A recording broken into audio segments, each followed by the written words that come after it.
Buying a condo in the Daytona Beach area can be a really great investment. Whether you're looking to live in it full-time or maybe you want to use it to make some passive income, there are some questions that you need to be asking before you sign on the dotted line. If you're new to the channel, my name is Tiffany with homesofdaytonabeach.com, and I am a licensed realtor here in the greater Daytona Beach area. In today's video, we're going to be deep diving into the condo purchasing process and going over some key questions that you should be asking before you make your big decision. So get ready to take some notes and let's get started.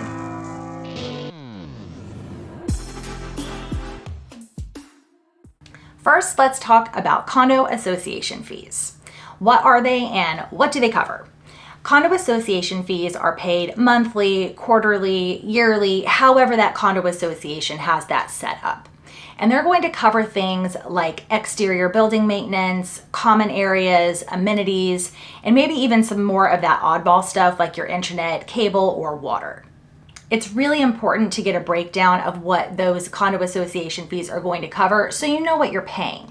It's all right to pay condo association fees as long as you believe that you are getting the most out of your money. And speaking of amenities, let's talk about those for just a bit. It's really important to take a look at all of the amenities that each condo building you're interested in has. Maybe you're the type of person who enjoys working out every day, so having a gym on site is going to be really important to you. Or maybe you just want a place to relax outside, so having a nice outside common area or a pool is going to be really important.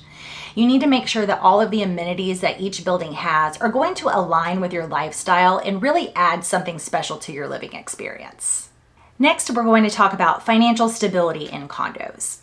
It's really important to ask whether or not the condo you're interested in has a balanced budget. Having a balanced budget can put you at ease because you know that those condo association fees that you're paying are being allocated and used appropriately. You'll also need to ask whether the building has any current or pending special assessments. Special assessments can include things like a new roof, new windows, or maybe some unforeseen circumstances like cleaning up and repairing some things after a storm. It's important to know what the proposed cost of those special assessments could be and whether or not the seller is planning on taking care of the full cost of those special assessments or whether the remaining balance is going to be passed on to you as a buyer once you close on the property. You'll also need to ask how much is in reserves. A well-funded reserve is crucial to maintaining the building properly and taking care of any of those unforeseen circumstances that may occur. It's really like having a safety net for your investment. Now we're getting legal. We all know that legal matters can be a real headache. So you need to ask if there are any pending or current litigations that are going to be happening with this building. This is going to give you insight to any problems that may arise and can help you make a better informed decision about your purchase. Condo living is also likely going to come with some rules, regulations, and restrictions. You can almost compare it to a single family home neighborhood that does have an HOA in place. It's really important to know what these rules, regulations, and restrictions are and that they are going to fit in with your lifestyle and what you want to do with your property. For example, if you want to use your unit for some passive income and rent it out on a weekly basis, then you need to make sure that the condo that you're buying in allows you to rent your condo out for a 1 week minimum. Some condos are going to have 1 week minimum restrictions, 3 months, 6 months, and all the way up to a 1 year minimum rental. You may also have some furry friends that you want to bring along with you when you come and stay in your condo, so it's important to know what the condo's restrictions are on pets. Some only allow pets up to 20 pounds, but there are some condos that will allow much bigger dogs up to 80 pounds.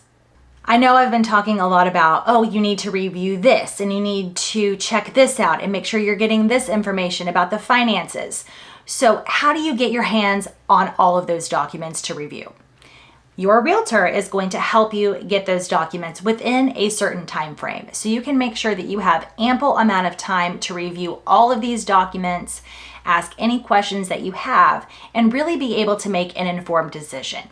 If you get these documents, you review them, and you think, hey, maybe this condo isn't for me, that is totally fine, and you can just move on to the next condo and find one that's really going to work for you. Now I want to talk about something that can sometimes get a little bit confusing. Some condos in the Daytona Beach area have something that is called right of first refusal. So what is it and how is it going to impact you when you're buying a condo? When you make an offer on a condo that does have a right of first refusal in place, your offer will go to the condo association, they will review it, and they have a certain time frame where they can either accept your offer or decline it. They are also going to have the option to purchase the unit themselves. And they have to do this, like I said, in a certain time frame. So if you are making an offer on a condo that does have a right of first refusal, make sure that you fully understand what that time frame is, because that can really impact you when you are trying to purchase a condo within a constricted time frame. Now let's talk about protecting your investment. If you remember at the beginning of this video, I spoke about how most condos are going to have insurance for the building. And while this is great and it covers things like the roof, the exterior paint, common areas, and things like that, it doesn't cover your personal belongings or anything on the inside of your unit. So I always think that it's a great idea for condo owners to purchase additional insurance so that way you can make sure that all of your personal belongings are safeguarded as well. Those are the 10 questions that you should be asking when you're purchasing a condo here in Daytona Beach. But wait, I've got a bonus round for you. Remember in the beginning of the video when I talked about how important it was to take a look at the condo amenities and figure out which ones are going to best suit you? I think that also holds true for area amenities.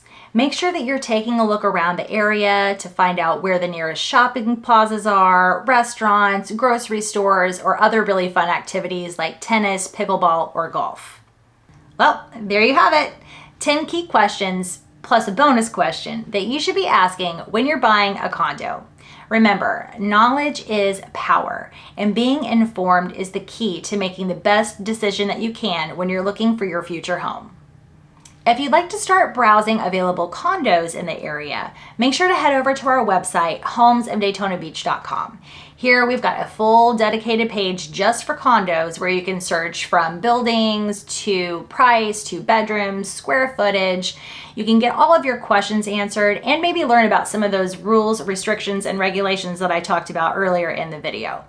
If you think that you're ready to get out there and start looking at properties, you can also schedule a time to meet with me on our website, or you can contact me at any of the information in the description below. I'm here to answer any questions that you have and make your condo buying experience as smooth as possible. Thank you guys so much for watching, and as always, don't forget to like, subscribe, and we'll see you next time.